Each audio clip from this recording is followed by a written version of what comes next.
안녕하세요. 이렇게 사연을 보내게 된 이유는 초딩 같은 저의 신랑에게 똑같이 해줬더니 저랑 안 산다고 집을 나가버려서입니다.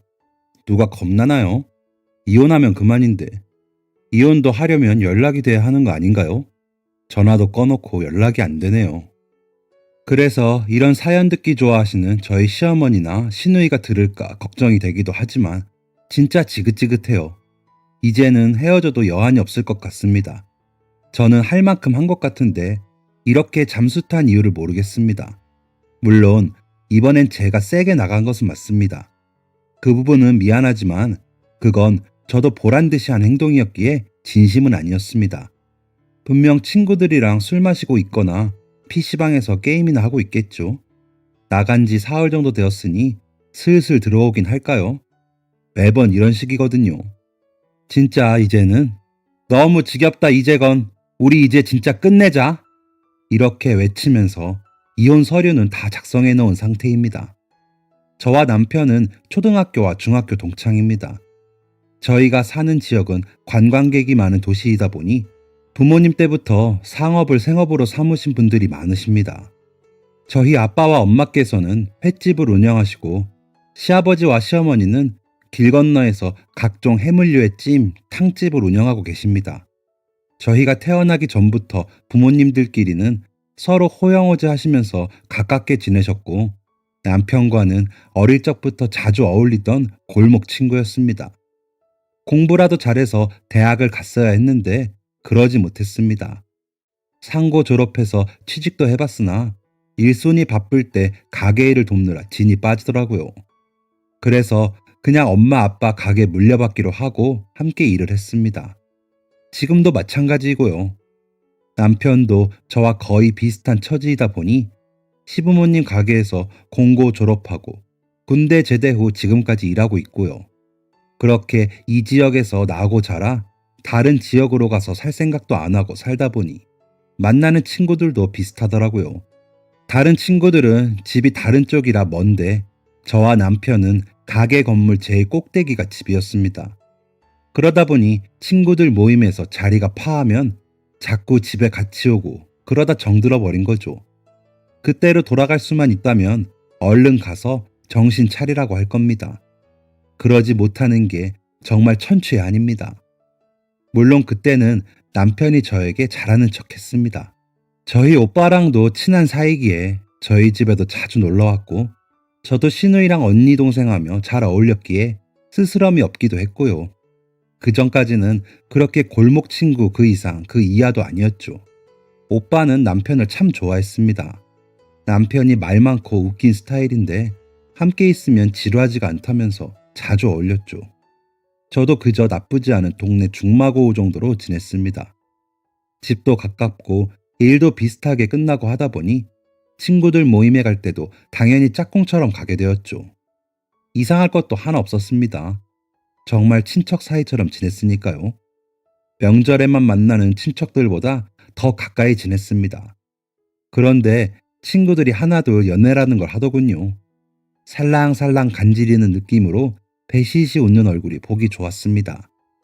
남자애들도 술도 덜 마시고 빨리 일어나면서 여자친구 보러 간다고 가버리고요. 결국 그 자리에 남은 건 남편과 저, 이렇게 둘이더군요. 그래서 연애는 도대체 어떻게 하는 거냐? 매일 가게에만 사는데 사람은 언제 만나냐 하며 서로 신세 한탄을 했습니다. 그러면서 너는 얼굴이 웃겨서 못하는 거다. 가게나 지켜라. 괜히 사람들 위험하게 만들지 말고 라면서 서로 놀리는 말들을 주고받았었죠. 그러면서 길을 걸어 집 쪽으로 오는데 남편이 갑자기 그럼 그냥 우리끼리 연애해볼까? 하는 겁니다. 그래서 너 술 잘못 먹었냐? 아무리 사람이 없어도 너랑 나랑 그러면 벌 받아 라고 했더니 난 괜찮을 것 같은데 하며 제 손을 지그시 잡는 겁니다. 사실 그때까지 전 연애 경험이 없었습니다. 중학교 때는 고백받기도 하고 그랬는데 여상을 다니다 보니 남자 만날 기회가 있어야죠. 주변에 남자라고는 다 친구들 뿐이고 친구들은 다 어릴 적부터 코 올리는 거 닦아가며 놀던 사이라 이성이라는 생각이 없었던 것 같습니다. 아무튼 그렇게 남편이 손을 잡아오니 갑자기 온몸이 뜨겁고 후끈거리더군요. 그래서 안 놓냐? 이게 진짜 누나 놀리면 못 쓴다 하면서 손을 빼는데 힘을 주면서 꽉 잡더니 근데 얼굴은 왜 빨개지냐? 하더군요. 그래서 남편을 확 밀치고는 집까지 달려와 올라갔습니다. 방에 들어와서도 뛰는 가슴이 진정이 안 되더군요. 그러면서도 약이 올라 씩씩대며 잠이 들었습니다. 다음날 만나면 남편을 한 대 팍 하고 때려줘야겠다고 생각도 했습니다. 너무 심하게 놀림을 받은 것 같은 기분이었거든요. 그러고 도망온 것도 너무 창피했습니다.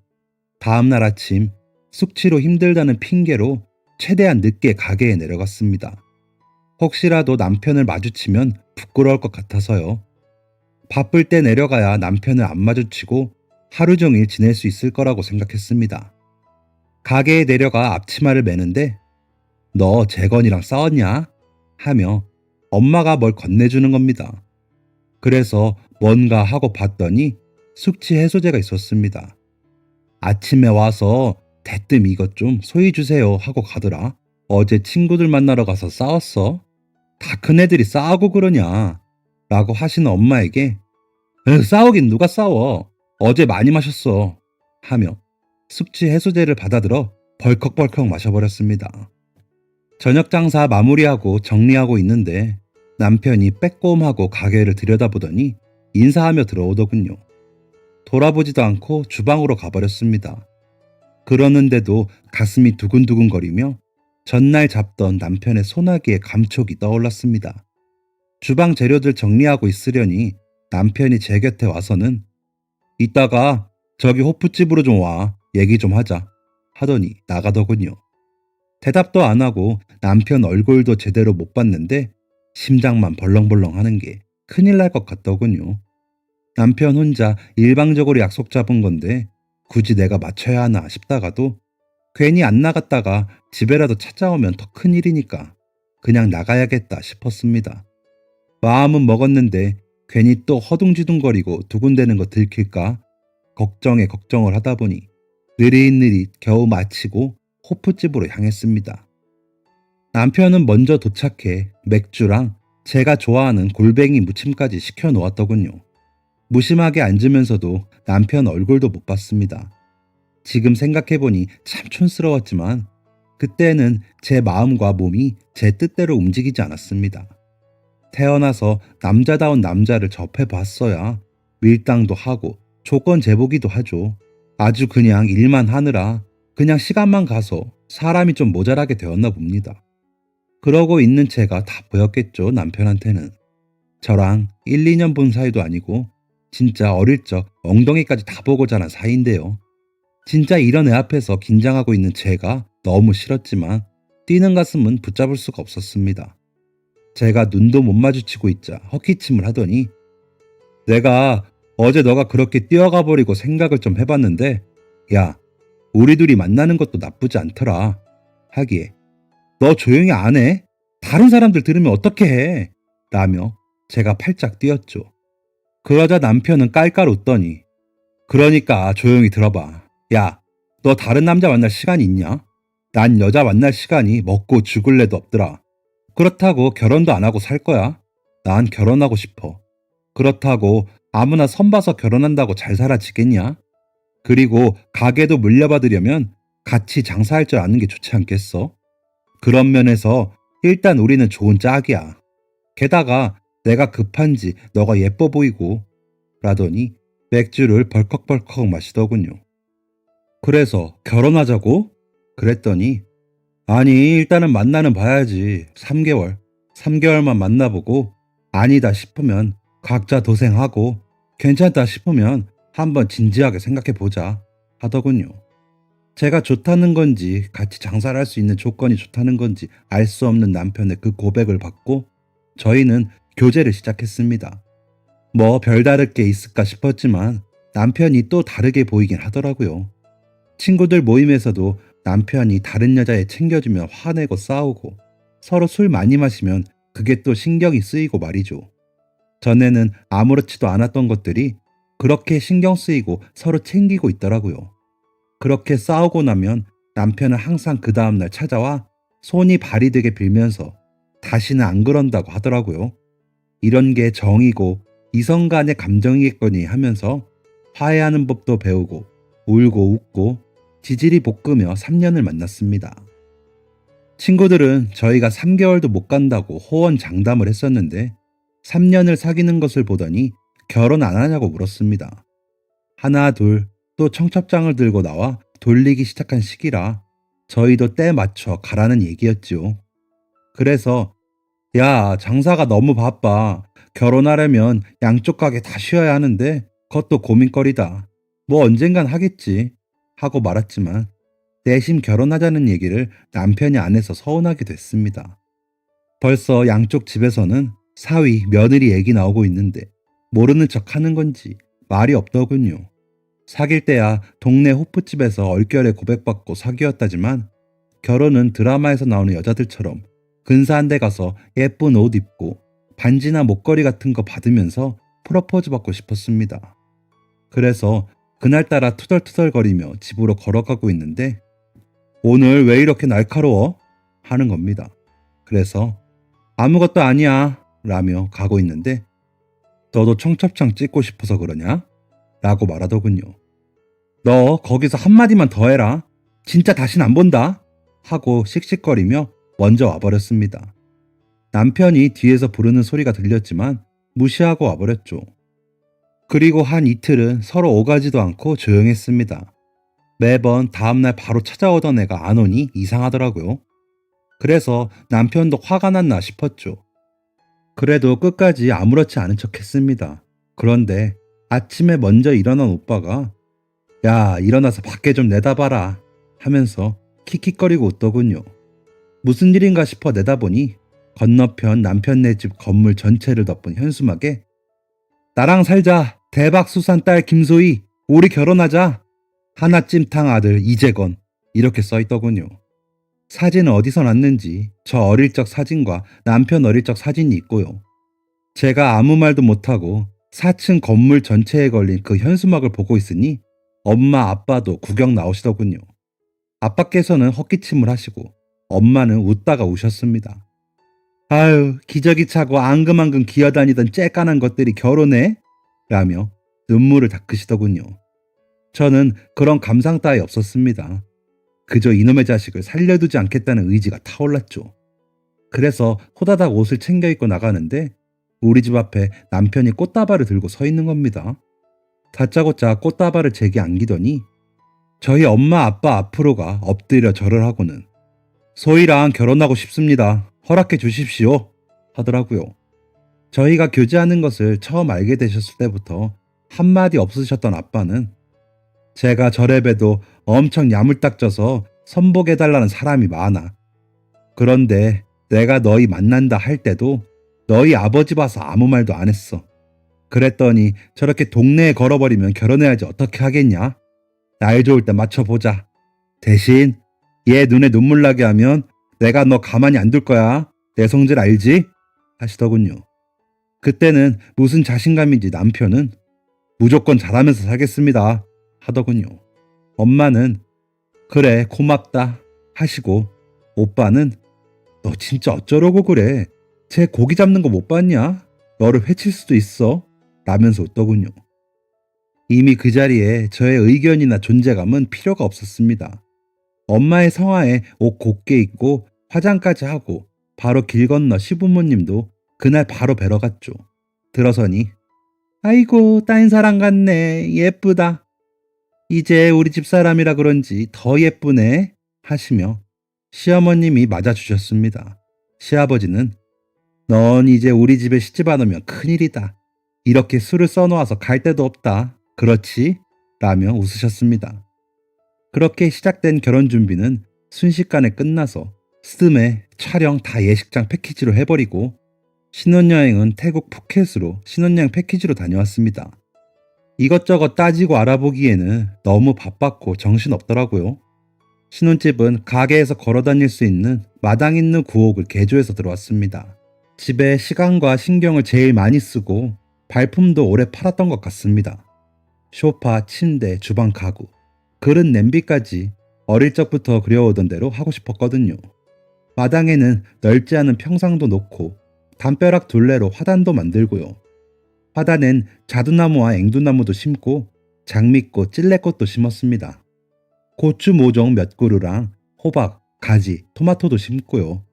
집 꾸밀 때는 어찌나 쿵짝이 맞는지 신나게 준비했습니다. 나중에 친구들이 집들이 할 때 목에 힘 좀 줬습니다. 친구들이 엄청 부러워했습니다. 휴양지가 따로 없다면서 여행 가고 싶을 때 온다는 애들도 있었죠. 그렇게 행복하고 오래오래 살면 되는 건 줄 알았습니다. 하지만 결혼을 하자마자 저희는 미친 듯이 싸웠습니다. 연애할 때 싸운 건 애교였습니다. 서로 작은 것 하나도 다 마음에 들어 하지 않았습니다. 저는 남편이 치약 짜 놓는 거, 세면대와 샤워부스 바로 청소 안 하는 거, 옷 바로 안 걸고 아무데나 걸쳐 놓는 것, 냉장고에 반찬 넣을 때 제대로 안 닫는 거로 잔소리를 하며 쫓아다녔고, 남편은 설거지 바로 안 하는 거, 화장실 배수구에 머리카락 안 치우는 거, 휴지통 제대로 안 비우는 거, 마스크팩 한 거 아무데나 놓는 거로 잔소리를 하고요. 그리고 제일 안 맞는 건 식습관이었습니다. 저희 횟집에서는 묵은지를 씻어서 회랑 싸드시라고 나가요. 그 묵은지는 저희 엄마가 비법으로 만드셔서 3년 묵혔다가 손님상에 나가거든요. 그래서인지 저는 어릴 적부터 묵은지를 좋아해요. 적어도 한 1년은 묵어야 그 특유의 진득한 향이 나면서 시큼한 맛이 나야 김치다 싶어 좋아합니다. 그리고 엄마 김치가 아니면 잘 먹지도 못하고요. 반면에 남편은 막한 김치, 겉절이 같은 김치를 좋아하더라고요. 시댁에서는 젓갈이나 장아찌가 반찬으로 많이 올라서 그런지 백김치나 막한 김치를 좋아하더라고요. 그리고 젓갈이나 장아찌만 있어도 되고 굳이 김치는 잘 찾지도 않고요. 저희는 일부러 가게 나가기 전에 항상 같이 밥 먹고 나가자 하고 밥을 먹습니다. 안 그럼 하루 종일 함께 밥 먹을 일이 없고 집에서는 간단하게 맥주나 소주 한 병씩 마시고 자거든요. 그런데 취향이 너무 다르다 보니 그걸로도 싸우게 되더라고요. 남편은 묵은 김치를 상에 올린 날이면 벌써 인상부터 씁니다. 그럼 저도 기분이 나빠지니까 너 먹는 생선 젓갈 냄새는 뭐 좋은 줄 아냐? 나는 참잖아. 너도 좀 참아봐. 했더니 야, 이 냄새가 참아지냐? 너 이런 거 먹고 손님이랑 말하면 손님 기절하겠다 하더군요. 야, 이거 우리 집 대표 메뉴거든? 일부러 이 묵은지에 회 싸서 먹으려고 일부러 오는 손님들도 있는데 너는 왜 그렇게 유난이냐? 라고 했더니 그 손님들도 다들 제정신 아니다. 왜 그런 걸 돈 주고 사 먹는다냐? 하면서 밥도 안 먹고 나가버리더라고요. 너무 성질이 나더라고요. 우리 엄마가 얼마나 힘들게 담그는 김치인데 저렇게 말았나 싶어서요. 진짜 한 번 김장하실 때마다 300포기씩은 하시거든요. 아무튼 그날은 저녁에 들어올 때도 각자 들어왔고 잠도 저는 방에서 남편은 소파에서 잤습니다. 그렇게 며칠을 밥도 같이 안 먹고 출퇴근도 각자 하며 지냈습니다. 그러다 가게 쉬는 날 친구들 만나서 수다 떨고 왔는데 출출하더군요. 그래서 라면에 김치 먹어야겠다고 생각해서 찾았는데 아무리 찾아도 안 보이는 겁니다. 남편이 소파에서 전화로 게임을 하고 있길래 여기 있던 묵은지 못 봤어? 라고 했더니 내가 다 먹었어 라더군요. 뭐? 너가 그걸 어떻게 먹어? 했더니 너가 하도 그 난리를 피워서 내가 한번 두 눈 꼭 감고 먹었다. 얼마 안 남았던데 하더군요. 그래서 어휴 웬일이래? 가게에서 쓸 것밖에 없어서 한동안 집에서는 못 먹는데 막상 먹어보니까 달지? 달다고 조금 더 달라고 하는 손님들이 얼마나 많은 줄 아냐? 라고 했더니 그래 막상 먹어보니까 맛있더라. 장모님 솜씨 좋으시니까 라면 먹을 거면 내 것도 좀 끓여줘라 하기에 얼른 라면을 끓여 함께 먹고 함께 방에 가서 잠들었습니다.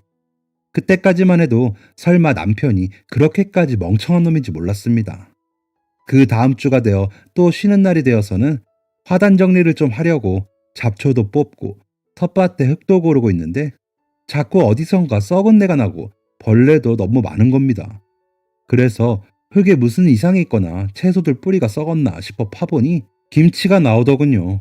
놀라서 더 파보니 저번 주에 제가 찾던 만큼의 묵은지가 땅속에서 썩고 있더군요. 진짜 눈에 보이는 게 없더군요. 음식 장사한다는 사람이 이렇게 음식 귀한 줄을 모르고 버리다니요. 그리고 다 먹은 척까지 해서 제가 마음 풀고 아양 떨면서 지내기까지 했으니 너무 분하더라고요. 그래서 남편을 마당에서 큰 소리로 불렀습니다. 이재건, 너 나와!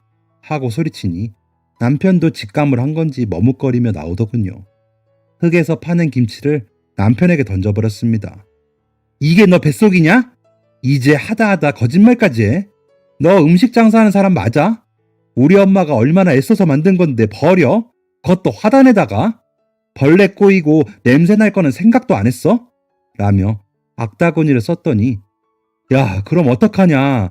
배는 고픈데 저 김치 냄새 때문에 냉장고를 열지도 못하는데 나도 살아야 할 거 아니야?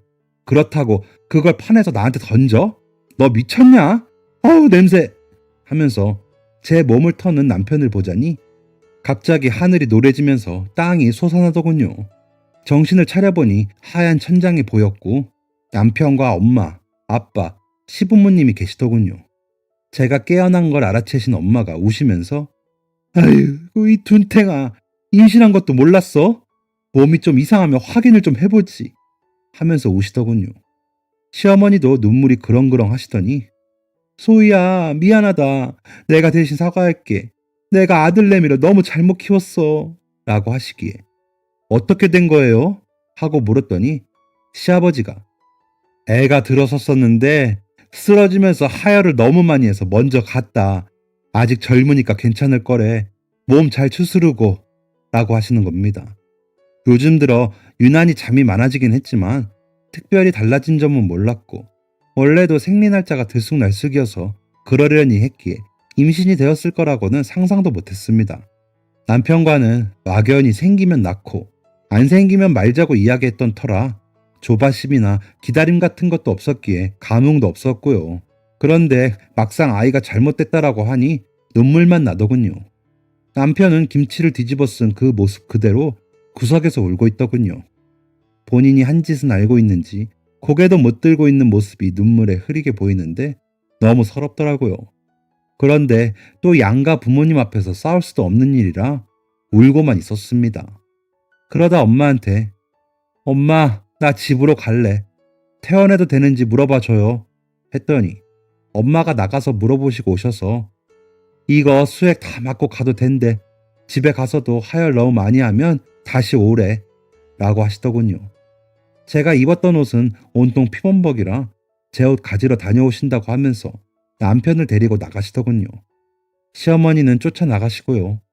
아빠께서는 한숨만 쉬셨고 시아버님께서는 미안하다, 미안해. 형님, 죄송해요. 저희 재건이가 부족한 게 많네요. 라고 하시며 어쩔 줄을 모르시더군요. 아버님, 그게 왜 아버님 잘못이세요? 하는데 또 눈물이 나더군요. 그러자 아빠는 제 어깨를 토닥이셨고 시아버님은 조용히 밖으로 나가셨습니다. 속에서는 열불이 났습니다. 어쩌면 태어나 온갖 사랑을 다 받았을 그 아이는 어떻게 생긴지도 모르게 세상을 떠나버렸다고 생각하니 억장이 무너지는 것 같더군요. 집에 갔다가 엄마께서 오셨을 때쯤 수액은 마무리되었고 저는 친정으로 가버렸습니다. 그래봤자 걸어서 10분 거리도 안 되지만 그렇게라도 남편과 한 집에 있고 싶지 않았습니다. 집에 도착해 결혼 전 제 방에 들어가서 아무 생각 없이 자버렸습니다. 그 다음날 아침에 일어나니 엄마께서 미역국을 끓여 놓으셨더군요. 오빠는 몸 좀 괜찮냐? 어쩐지 요즘 기운이 없어서 계절타나 했다. 하며 위로 아닌 위로를 하더군요. 아빠는 벌써 가게에 내려가셨는지 안 보이시기에 미역국을 한 입 뜨는데 또 눈물이 울컥 쏟아졌습니다. 그런 저를 보시던 엄마는 얼른 잊어. 우리랑 인연이 짧은 애였지. 누구 잘못도 아니다. 생긴지도 몰랐던 애라 더 놀랐을 거 아는데 아직 젊으니까 애는 또 찾아오겠지. 엄마라도 눈치채고 일을 덜 시켰어야 했는데 미안해. 우리 딸 고생시켜서 라고 하시는데 더 흐느껴 울고 말았습니다. 그런 저를 엄마께서 뒤에서 안아주시더니 울지 마, 눈 나빠져. 유산도 애 낳은 거랑 똑같다는데. 그리고 재건이 미워하지 마. 걔도 나쁜 뜻에서 그런 건 아니래. 그냥 그 김치 때문에 싸워서 없으면 안 싸우지 싶었다더라. 남자들은 그렇게 생각이 얕아. 재건이도 너무 놀랐어, 어제. 그러니까 얼른 마음 가라앉히고 잘 얘기해서 얼른 너희 집 가. 하며 방으로 들어가시더군요. 분명 울러가시는 거란 걸 알 수 있었습니다. 오빠는 제 어깨를 짚어주더니 며칠은 쉬어. 정 바쁘면 알바라도 쓰면 되니까. 그럴 때 잘 쉬어야 된다고 하더라. 라고는 가게로 내려갔습니다. 눈물이 안 멈추고 엄마랑 마주치면 더 울 것 같아 방으로 들어와 다시 잠이 들었습니다. 일어나 보니 어느새 저녁 장사 준비할 시간이더군요. 아무도 없는 집에 혼자 있자니 어릴 적 생각이 났습니다. 이 동네 거의 모든 애들은 놀이터가 없어 학교 운동장이나 각자 가게 앞 평상이나 각자 집 마당에서 놀곤 했습니다. 학교 다녀와 집에 혼자 있는 게 싫어. 엄마 아빠 가게에 와도 바쁘셔서 저는 가게 한켠에서 숙제도 하고 혼자 그림도 그리고 했었죠. 남편도 아마 마찬가지였겠죠. 그래서 우리는 단짝처럼 몰려다니며 오늘은 우리 집, 다음 날은 남편네 집에서 놀았습니다. 그럼 덜 외롭게 느껴졌던 것 같았습니다. 오빠와는 4살 차이라 오빠는 저와 잘 안 놀아줬고 신우이는 3살 아래라 남편도 함께 어울리기가 그랬으니 단짝이 될 수밖에요. 초등학교 졸업 전까진 그랬던 것 같습니다. 그때가 생각이 나니 괜히 피식 웃음이 났습니다.